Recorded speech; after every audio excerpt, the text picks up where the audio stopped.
وَلَقَدْ يَسَّرْنَا الْقُرْآنَ لِلذِّكْرِ فَهَلْ مِن مُّدَّكِرٍ۔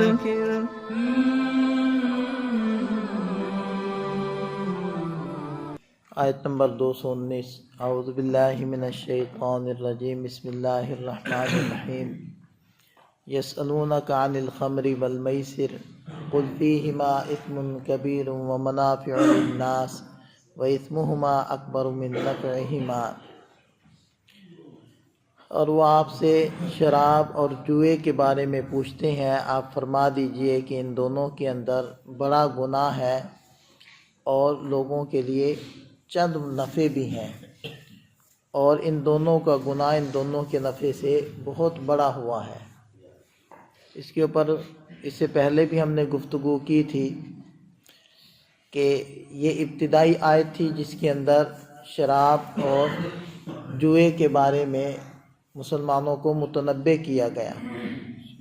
پھر بعد میں دوسری آیت مبارکہ نازل ہوئی جس کے اندر نماز میں نشے کی حالت میں نماز کے قریب جانے سے منع کیا گیا، اور پھر اس کے بعد دو آیات نازل ہوئی جن کے اندر شراب کو اور جوئے کو حرام قرار دے دیا گیا۔ اس کے اوپر ہم نے تفصیل سے بات کر لی تھی۔ نبی پاک صلی اللہ علیہ وسلم نے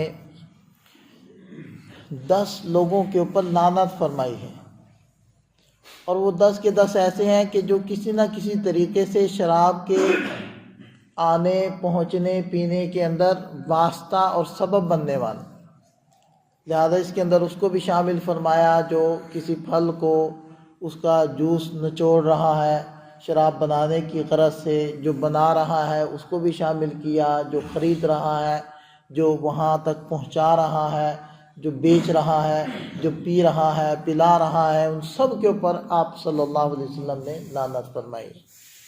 تو یہ ہے ہی ایسی ملعون چیز۔ تو اس میں ارشاد فرمایا کہ وَإِثْمُهُمَا أَكْبَرُ مِن نَفْعِهِمَا، کہ ان کے جو گناہ ہیں وہ ان کے نفع سے بہت بڑے ہوئے ہیں۔ اس سے پتہ چلتا ہے کہ کچھ تھوڑا بہت نفع بھی ہے۔ ظاہری بات ہے اللہ تعالیٰ نے جتنی بھی چیزیں دنیا کے اندر پیدا کی ہیں ان سب میں کوئی نہ کوئی نفع تو ہے، زہر کے اندر بھی کچھ نہ کچھ نفع تو ہے، لیکن اسلام نے، شریعت نے ان کے نقصانات کو بھی سامنے رکھا ہے۔ اگر کسی چیز کا نفع ہے لیکن معمولی ہے اور نقصان اور اس کی مضرت بہت زیادہ ہے، تو پھر اس کی مضرت کو سامنے رکھتے ہوئے اس کے اوپر حرمت کا حکم لگائے، اس کو حرام قرار دیا، محض معمولی نفعوں کو سامنے نہیں رکھا۔ اسی طرح ان کے اندر سے یہ شراب بھی ہے کہ جس کے نقصانات زیادہ ہیں، اور اسلام کا ایک ایسا یہ زبردست قانون ہے، مطلب نافذ کرنے کا، سکھانے کا، کہ دیکھیں کہ عرب لوگ جن کو یہ حکم ملا تھا وہ کس طرح اس شراب میں مبتلا تھے، اس کے کس طرح دل دادہ اور فریفتہ تھے کہ چند گھنٹے بھی اس کے بغیر ان کے لیے گزارنا مشکل تھا۔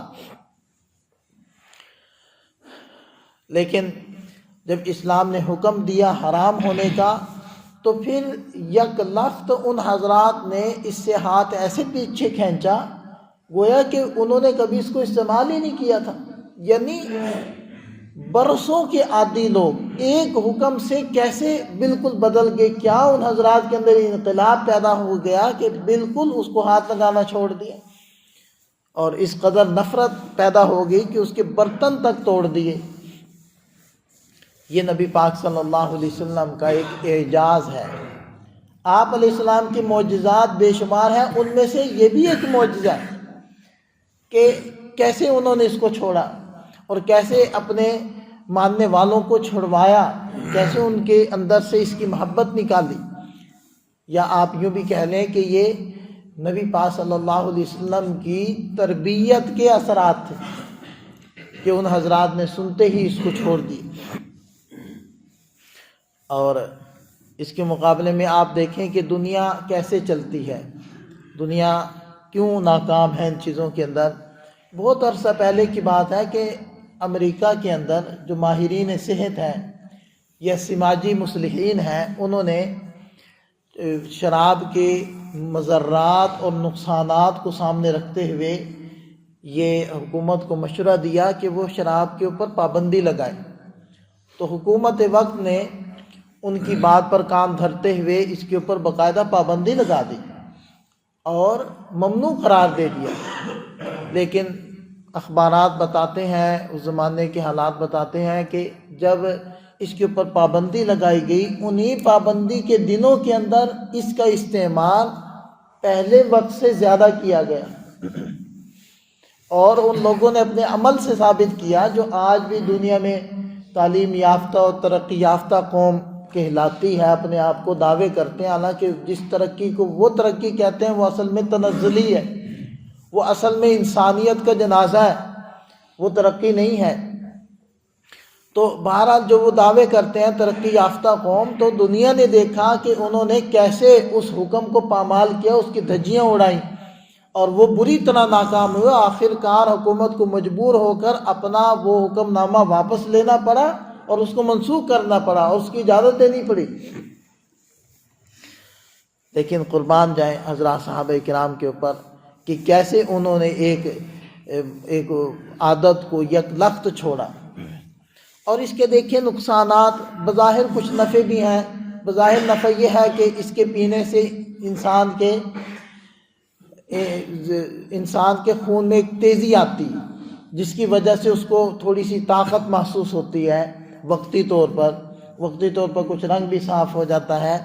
یہ بظاہر چھوٹے چھوٹے سے نفع بھی ہیں، لیکن اس کے نقصانات بہت بڑے بڑے، مستقل طور پر آہستہ آہستہ یہ انسان کے معدے کو برباد کر دیتی ہے، ان کے گردوں کو برباد کرتی ہے، اور بہت زیادہ جسم کی ساخت کو بدلتی ہے، رگوں کو سخت کر دیتی ہے، جس کی وجہ سے انسان بہت جلدی بوڑھا ہو جاتا ہے، قوا کمزور ہو جاتے ہیں، چہرے کی حیت بھی بگاڑ دیتی ہے۔ شرابی کے چہرے سے پتہ چلتا ہے کہ یہ حرام چیزوں کو استعمال کرتا ہے۔ اور پھر دیکھیں کہ سب سے بڑی بات یہ ہے کہ یہ انسان کو اس صفت سے محروم کر دیتی ہے جس کی بنا پر انسان اشرف المخلوقات ہے۔ ساری مخلوقات پر انسان کو جو فضیلت ہے وہ عقل کی وجہ سے، اور عقل کو ہی یہ زائل کر دیتی ہے۔ عقل ختم ہو گئی، عقل سے فارغ ہو گیا اور خوابوں کی دنیا کے اندر چلا گیا۔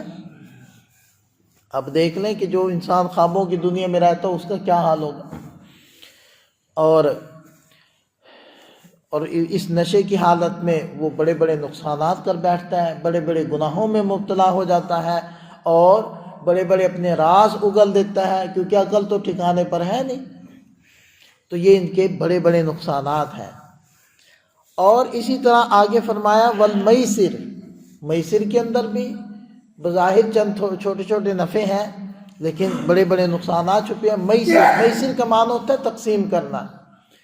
اصل میں عرب یہ جو جوا کھیلتے تھے وہ یوں کھیلا کرتے تھے کہ ایک اونٹ ذبح کرتے، اونٹ ذبح کر کے اس کے کچھ حصے بنا لیتے، پھر تیر ان کو پر نشان لگے ہوئے تھے، وہ تیروں کو لے کر آتے ترکش کے اندر اور اس کو ایسے گھما کر، یعنی کہ خلط ملط کر کے وہ آگے کرتے کہ بھئی ایک تیر نکالو، تو وہ مختلف تیروں کے اوپر نیچے مختلف چیزیں لکھی ہوتی تھی، تو کچھ تیر خالی ہوتے تھے، مثلا حصے تو بنائے انہوں نے 10 اور تیر اس کے اندر ہیں 14، تو لازمی بات ہے 4 تیر خالی ہیں، 10 تیروں پر حصے ہیں۔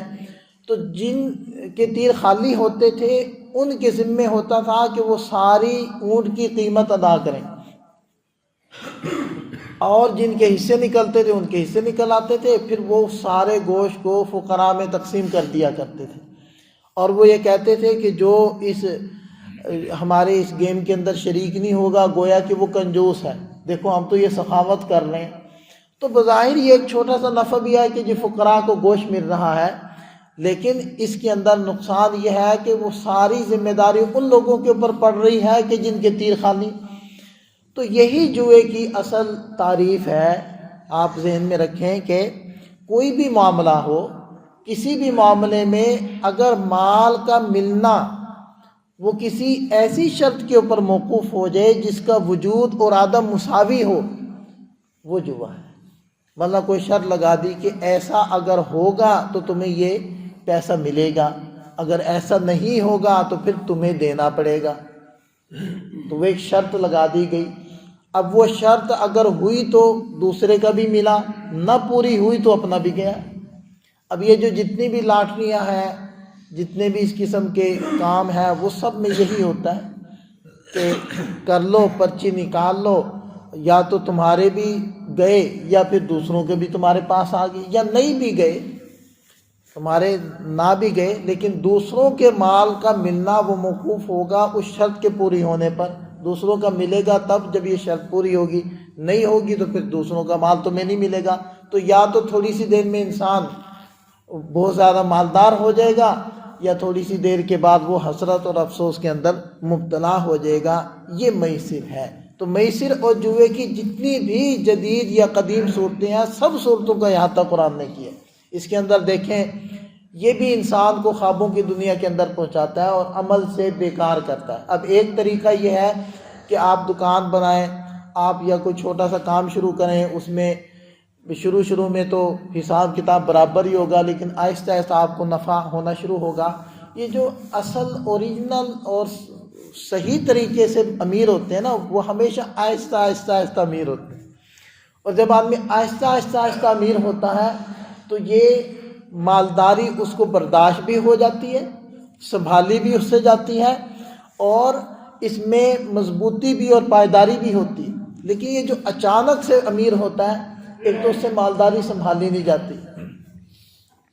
وہ ایک عجیب سے لطیفہ ہے پنجابی کا، وہ ایک مسلی کا نکل آیا انعام ڈھیر سارا، ایسے ہی وہ جو نمبر شمبر لگتے ہیں، تو وہ اس کو پہلی دفعہ اتنے زیادہ مال ملا تو وہ اس نے ادھر ادھر خرچ کر کے سارا برباد کر دی۔